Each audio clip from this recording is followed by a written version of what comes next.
যে এক মহিলা লিখেছেন, আমি এক অসহায় মেয়ে, আমার বাবা কয়েকদিন পর পর আমার মাকে ধরে পিটায়। আমরা ভাই বোন গুলো বড় বড় হয়েছি, আমাদের সামনে ধরে ধরে পেটায়। তখন আমার এত কষ্ট লাগে যে আমি কাউকে বুঝাতে পারবো না।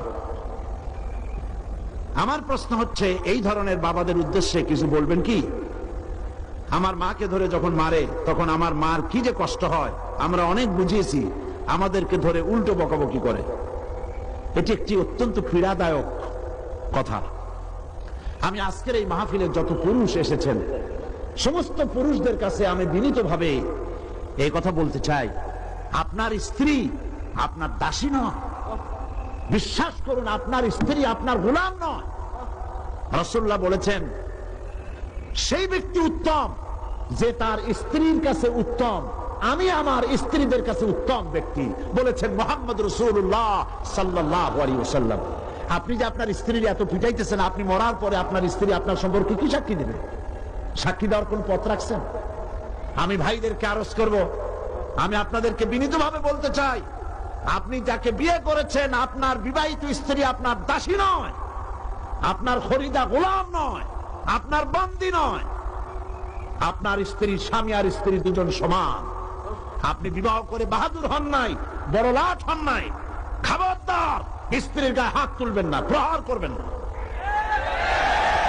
আল্লাহ পাক সকলকে শান্ত হওয়ার তৌফিক দান করুন। স্বামী স্ত্রীর সঙ্গে মনোমালিন্য হতে পারে, শাসনের কথা রাসূলুল্লাহ বলেছেন, শাসন করতে পারেন। কিন্তু আপনি শাসন করবেন আপনার মেয়ের সামনে, আপনার ছেলের সামনে? আপনাকে যদি পেটানো হয় মানুষের সামনে কেমন লাগবে বলুন তো দেখি, বলেন বলেন কেমন লাগবে? তা আপনি মা, কয়েকটা সন্তানের মা, এই মাকে তার সন্তানের সামনে পেটাচ্ছেন, তার ইজ্জতকে মাটির সাথে মিশাই দিচ্ছেন। এই মা তো তার সন্তানকে আর শাসন করতে পারবে না। কত ব্যথা পেয়ে মেয়েটা চিঠি লিখেছে। আমি অনুরোধ করব, সেই পিতা যদি এখানে থাকেন আল্লাহর কাছে তওবা করবেন, খবরদার। রাসূলুল্লাহ বলেছেন আরাফাতের ময়দানে, তোমরা আল্লাহকে সাক্ষী করে একটি পরের মেয়েকে নিজের জন্য হালাল করেছো, দাসীর মতো তাদেরকে প্রহার করবা না। রাসূলুল্লাহ নিষেধ করেছে। মেয়েদেরকে গালি দিও না, লা তুকরিহুল বানাত ফাইন্নী আবুল বানাত। রাসূলুল্লাহ বলেছেন মেয়েদের গালি দিও না, কারণ আমি মেয়েদের পিতা। আপনারা খবরদার আল্লাহর বান্দীদের প্রহার করবেন না, নির্যাতন করবেন না, গালি দিবেন না। স্ত্রীর নির্যাতন যদি সহ্য করেন আল্লাহ আপনাকে ভিন্নভাবে বরকত দিয়ে দিবে। খবরদার স্ত্রীদের উপর অত্যাচার করবেন না। আমি মহিলাদের এখানে মাহফিল করেছি, আজকে হাজার হাজার মহিলারা এসেছিলেন। আমি আপনাদেরকে এইসব কথা বলতে পারবো না, সময় হবে না। আজকে শুধু এতটুকু বলে রাখি, স্ত্রী আপনার সমান অধিকার রাখে, সে আপনার গোলাম না। এটা আবার উচ্চারণ করলাম। চিরকাল আপনার স্ত্রী আপনার কাপড় চোপড় ধুয়ে দেবে সারা জীবন, আর আপনি একদিনও তার শাড়ি ধুয়ে দিতে পারবেন না। এটা ইসলাম নয়। আপনি তার শাড়ি ধুয়ে দেন, চিরকাল আপনার মশারি টানাবে, আপনি একদিন মশারি টানাইতে পারবেন না, না তা হয় না। তার অধিকার আপনাকে দেখতে হবে, অধিকার আদায় করতে হবে। মনে থাকবে এই কথাগুলি, মনে থাকবে এই কথাগুলি। স্ত্রীকে মহব্বত করবেন, ভালোবাসবেন। রাসূল করিম সাল্লাল্লাহু আলাইহি ওয়াসাল্লাম, সুবহানাল্লাহ, হযরত আয়েশা রাদিয়াল্লাহু তাআলা আনহা বলেছেন, আমার কাছে হুজুর এসেছেন, অনেক বেলা হয়ে গেছে, খাবার তৈরি করতে পারি নাই।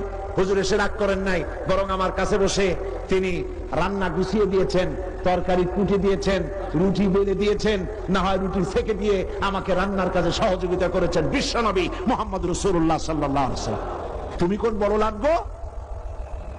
সুতরাং স্ত্রীর কাজে সাহায্য করুন। খবরদার আপনারা নিজেদের সংসারকে আগুন বানাবেন না। বাইরে যতই মাতবাড়ি করেন, মূল শান্তির জায়গা কোথায় বলেন? মূল শান্তির জায়গা কোথায়? এই জন্য মূল শান্তির জায়গা ভালো রাখেন। সেইখানে হোম অ্যাফেয়ার্স খারাপ হলে সব খারাপ। যেমন পেট খারাপ হলে সমস্ত সবকিছু খারাপ। কাজে আপনার স্ত্রীর কাছ থেকে ভালো ব্যবহার পেতে পারেন, সেই রকম ওয়াশিরুহুন্না বিল মারুফ। আল্লাহ পাক কোরআন শরীফে বলেছেন ওদের সাথে ভালো ব্যবহার করো। সুবহানাল্লাহ কোন আল্লাহ কয় ভালো ব্যবহার করো, আর আপনারা খারাপ ব্যবহার করছেন। আল্লাহ পাক এই খারাপ ব্যবহারকারী পুরুষগুলির মাথা আল্লাহ ঠান্ডা করে দিক, বলেন আমিন।